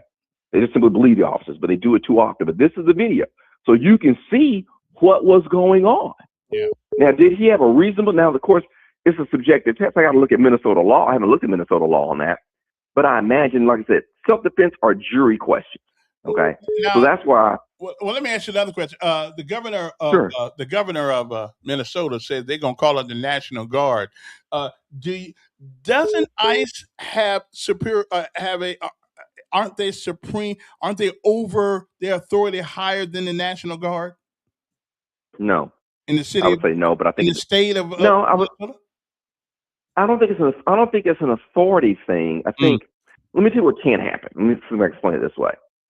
They have different roles. Okay, they have different roles. I think Walz's position to bring on the National Guard is not to influence ICE. I don't think that's what he's doing. I think what he's thinking of are riots. Okay, I think that's what he's thinking. He's not thinking riots because, look, the fact of the matter is that federal agents can enforce federal law. Yeah, but I think he threatened ICE. That's what he was doing. I don't think that to say I'm activating the National Guard. He didn't say anything else. He didn't say anything else. And when you got protesters out there on the street, I think it's more likely that's where that's going. He might be stupid, but he's not totally. Well, he's not. Well, let me tell you what he's not. He's not. Let me say, Walz is not stupid. Walz is not a grandstander. Walz is not trying to pick a fight with federal agents. That's not what he's doing. I think he is. I guarantee that's not who he is. Okay. All right.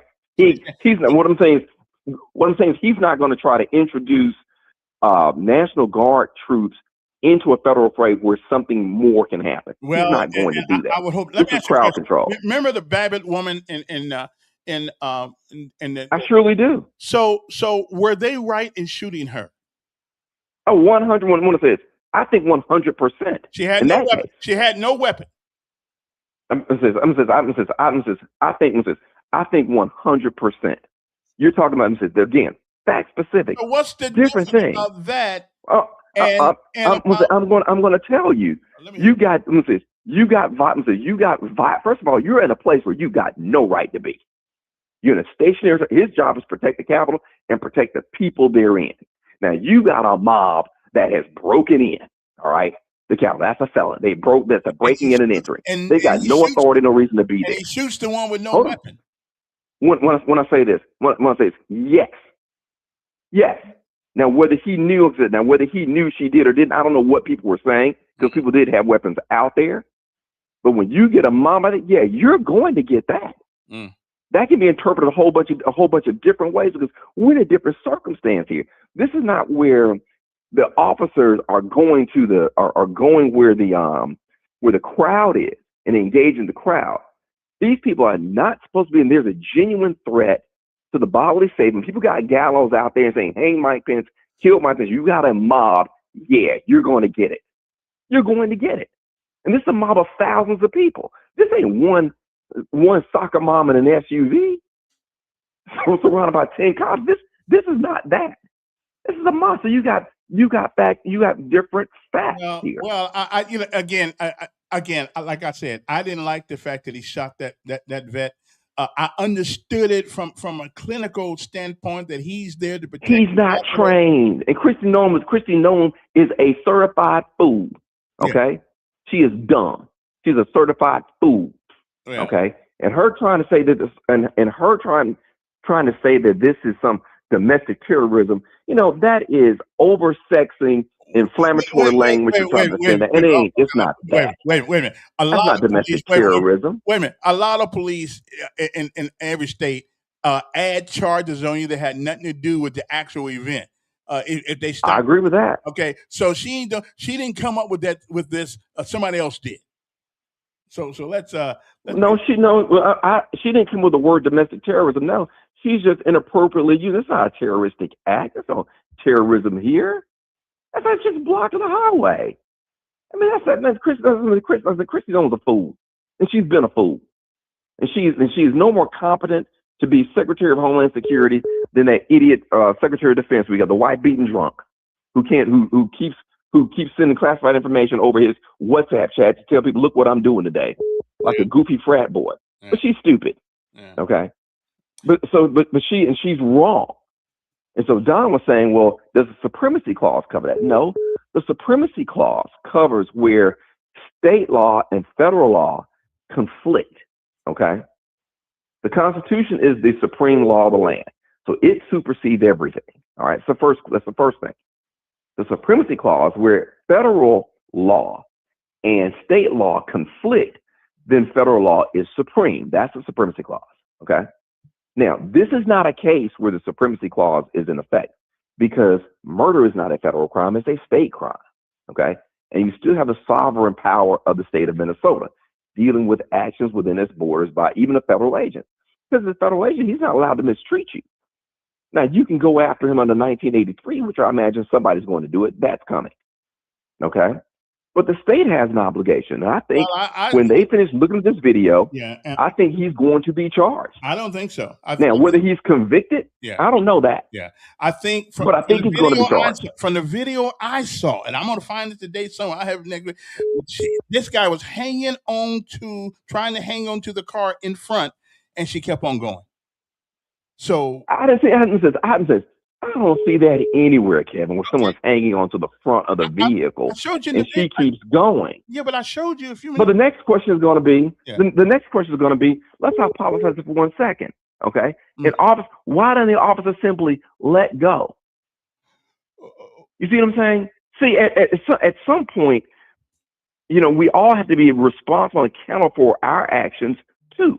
Even in law enforcement, there's a Supreme Court case out there that says officers can choose to disengage if they want to. Mm-hmm. They don't have to go in. They don't have to engage themselves into every fray that occurs. Okay? They've got to use some judgment too. Yeah. And what I'm saying about this officer, with these folks drawing, he had no reason to draw his weapon. Well, she's dead because he drew his weapon and he fired. He could have easily gotten out of the way. But she did because she didn't get out the car when they asked her to. Fine. I agree. She didn't. They asked her. She did not do that, and we can argue whether she had the legal right to refuse that or not. That's another argument. What I'm saying is that this officer, who's not trained in day-to-day police work, okay, he's clearly trained in intimidation tactics more than policing, okay, and this is why you don't put troops. This is the very reason you don't put troops in American cities. We're not equipped to police our own. Yeah, we're not equipped for this. No, I agree with that. And this is the judgment. This is the judgment of our elected officials. And judgment is important. And who makes these decisions? Who gives these orders?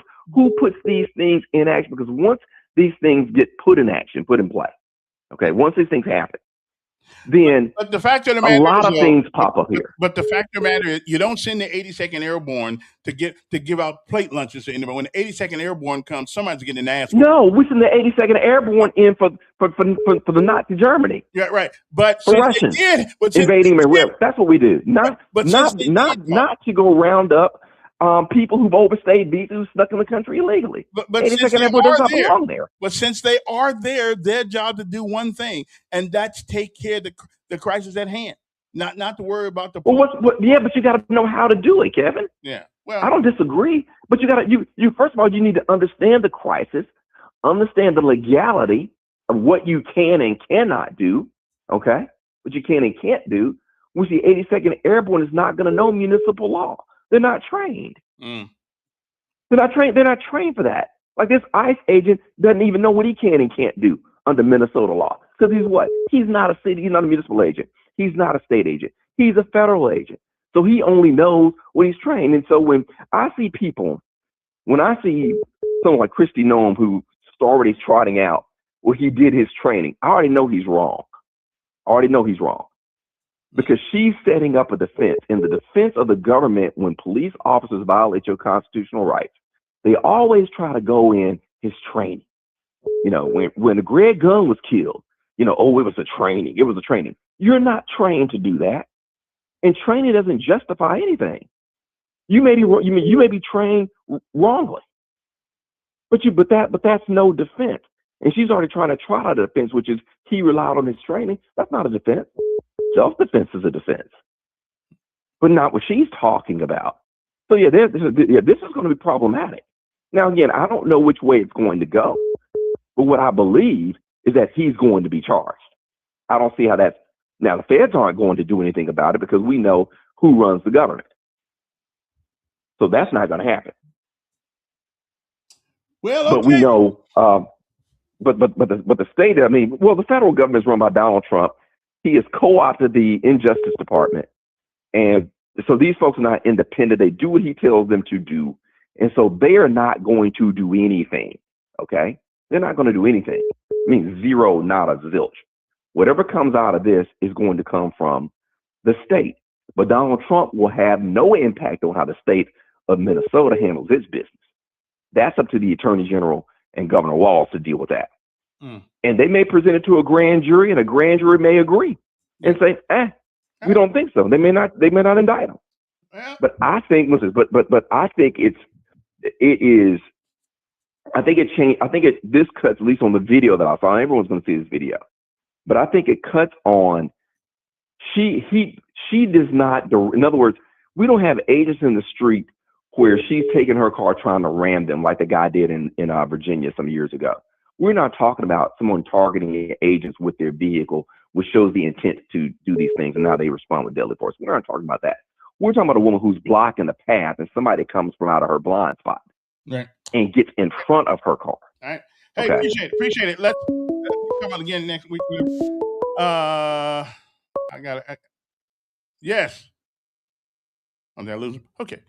Anyway, I got to play this thing one more time because I'm just not. There are many videos of this that is out there. And I do think that the governor was trying to intimidate the federal government, talking about we're going to bring out the National Guard. The weekend warrior is going to come out. I used to be one of those. All right, man, I got about a minute, then I got to run. Hey, speaking of the certified fools, where's Stephen Reed today? Hey, well, how would the police in Montgomery feel when he got the brother of the mayor talking about police testifying? What a piece of crap the Reeds are.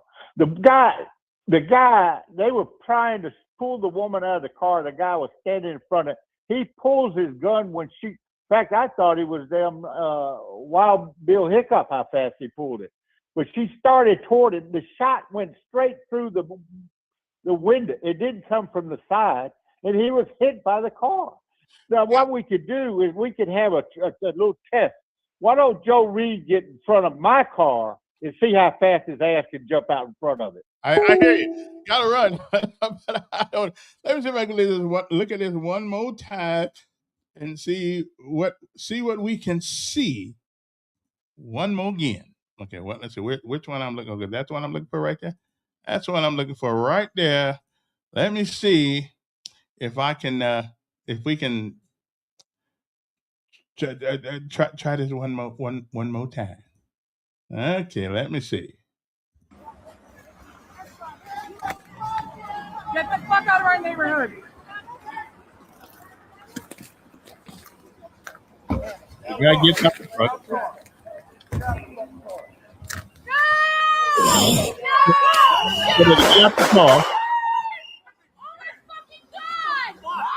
What the fuck? Dude, what the fuck? Well, it's sad no matter what happened, but. Dude, you did a murder for what? Well, again, when they tell you to get out the car, and you need to get out the car. Then she takes off. And that's when the guy right there, that's the guy who's coming up to the car, of course, and tell her to get out the car. And she doesn't want to. Of course, I don't like the fact that they're cussing people out all the time, but now she takes off. Now, I don't know if the police know what her intentions are at this particular moment or not. But I will say. What the fuck? Dude! I do believe this guy here was actually hanging on to the front until she started going. Now, if I have any criticism. What the fuck? Okay, I got you, brother. Dude, what the fuck? Why all that cussing going on, I don't know. You don't make it. But I will say one thing. Deadly force, I don't think was necessary at that moment. I don't believe so. They could have used a taser or something. Of course, then again, had they used a taser, she may have taken the car and go there. I don't know. I'm not a policeman. I don't know. But I do know that these people have a right to defend themselves too. But there's another video, and I'm going to see if I can find it today, that shows you the police officer actually being thrown off the car, and she kept on going. Anyway, my time's up. But this is going to be talked about for a while in America. And did they use too much force in this case? That's going to be for the people in Minnesota. Because if they charge him with murder, it's a state crime. I do believe, if I have one little small criticism of ICE on this one, I think we were too quick. I think we were too quick to use deadly force.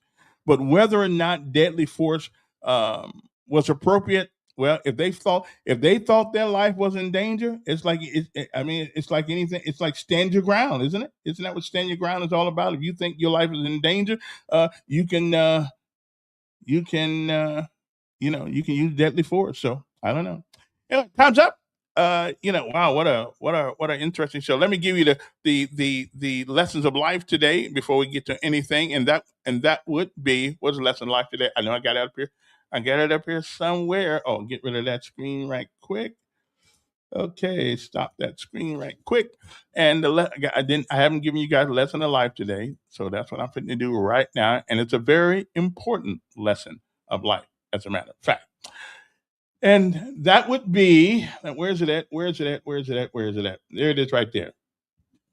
Now, this is one of them thinking lessons of life. This is one of them thinking ones. You're going to have to think about this for a minute. But once you think about it, you'll understand it. All yesterdays were at one time tomorrows that turned into today. So be a blessing to someone before your today turns into yesterday that once was tomorrow. Time is limited. You don't get a do-over. You don't get it back. So do the best you can with what you got. It is a resource that once it is gone, there's no getting it back. Just remember, all your yesterdays were at one time tomorrows that turned into today. Time does fly. Good morning to you. Have a great day. We're probably talking about this all weekend on to next week about this shooting. I'm gonna see if I can find the one video that shows that the guy hanging on to the hood. Okay, so we'll be back next week. Good Lord says the same.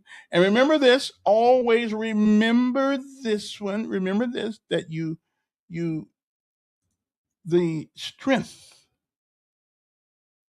does not come from falling down. It comes from getting up each and every time you do. So all I can tell you is that keep getting up. Falling ain't the problem. It's laying down there. That's the problem. Keep getting up. keep getting stronger. See you later. Have a great day. Our country needs prayer. Montgomery needs prayer. We all need some prayer. We better put an extra helping on that this weekend in church. Have a great day, everybody. Thank you for joining us. Like you do most days. Tell somebody about the show. At least it's not boring. See you later.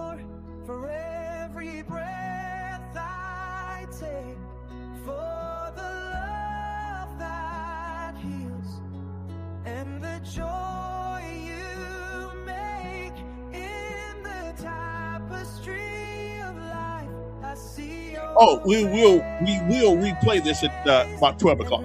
So if you missed anything, you'll get it at 12. We'll start again at 12 o'clock this afternoon. Bye.